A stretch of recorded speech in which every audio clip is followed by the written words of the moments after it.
Good evening. My name is Jonathan Riedberg, and along with my partner Bernardo Santaella, we are going to talk about Russia and war as an identity. It's a really important and interesting topic that we're going to be talking about. So, we are going to explain that Russia's war in Ukraine is not just a normal war about territory. It is also connected to Russia's identity and how it sees the world. To understand this, we will look at the situation throughout three different lenses. First, chapter 4 of the book Geopolitics Without Anesthesia. Second, the Heartland Territory from Halford Mackinder. And third, the multipolar vision of Alexander Dugin.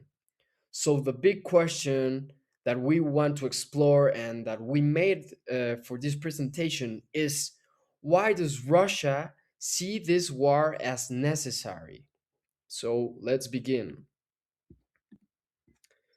So, uh, first, we need to understand how Russia sees itself today. One way to describe Russia is as a defensive imperial power. And you may be asking, what does this mean? So it means that Russia often feels surrounded by enemies, specifically by NATO. Because of that fear, Russia believes it needs to expand or control nearby areas to feel safe. And so, from Russia's perspective, war is not something unusual. Actually, throughout its history, war has often been part of how Russia protects itself and survives.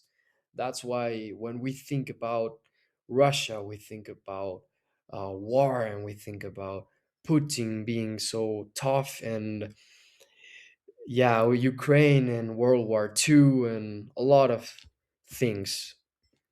Now, we continue with the second slide.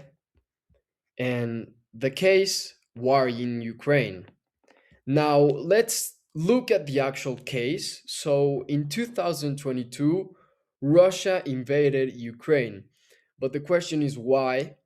So, one major reason is that Ukraine moving closer to NATO was seen by Russia as a direct security threat.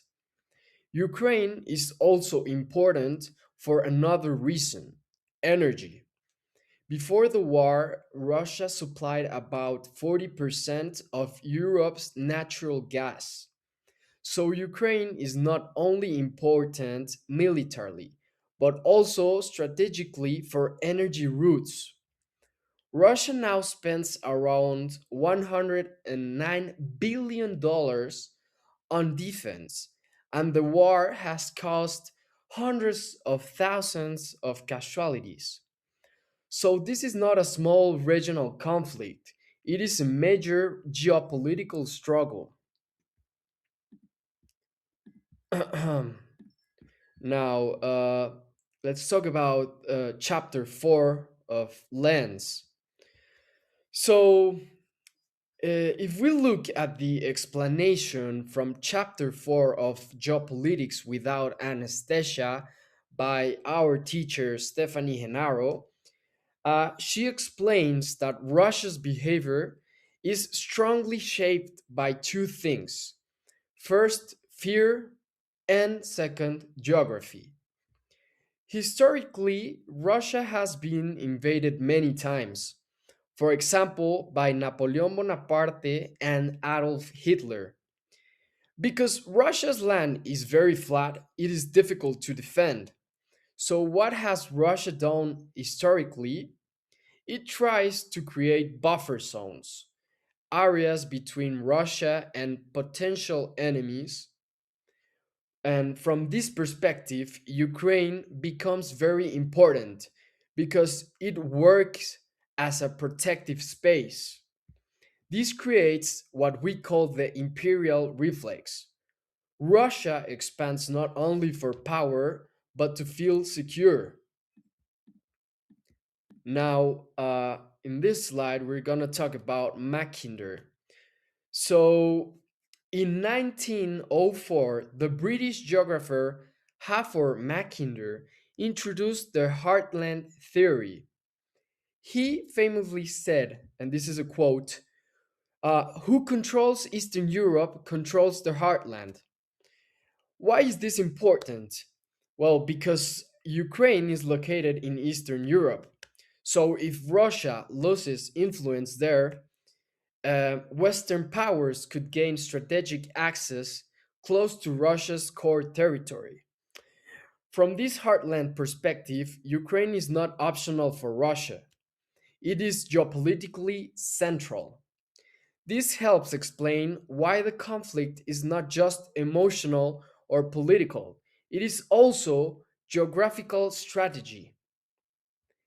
Now, in further in the presentation, my partner Bernardo will explain about Dugin, Alexander Dugin, and we will come to a conclusion. All right. So another way to understand the conflict is through the ideas of Alexander Dugin. Dugin argues that Russia is not just a country, but a civilization. He also believes the world should not be controlled by one dominant Western system. Instead, he supports a multipolar world where different civilizations have their own power and values. From this perspective, the war in Ukraine becomes something bigger. It is seen as a civilization struggle. In simple terms, describes it as Russia versus the Atlantic world, meaning the United States and its allies. So the conflict becomes not only geopolitical, but also ideological. So the synthesis. Now, if we combine the three perspectives, we get a clearer picture. Chapter 4 explains Russia's fear and historical experience. Mackinder explains the geographical importance of Ukraine. And Dugin explains the ideological narrative behind the conflict. When we put these things together, we can understand something important. Russia does not see this as a temporary or accidental. Instead, sees it as strategic and necessary.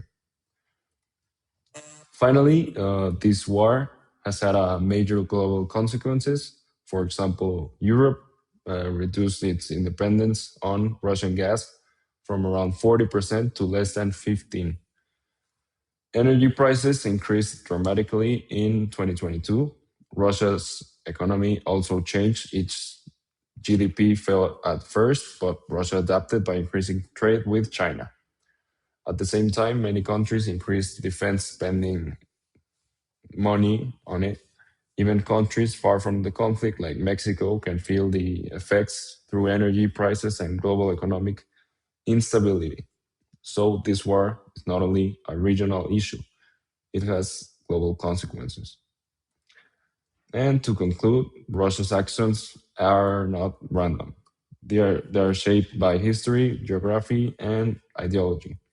To fully understand the conflict, we need to combine the ideas of Halford Mackinder, Alexander Dugin, and the analysis from Chapter 4. By the time we did that, we see something deeper. This war is not only about territory. For Russia, it is also about identity and its place in the world. Thank you very much.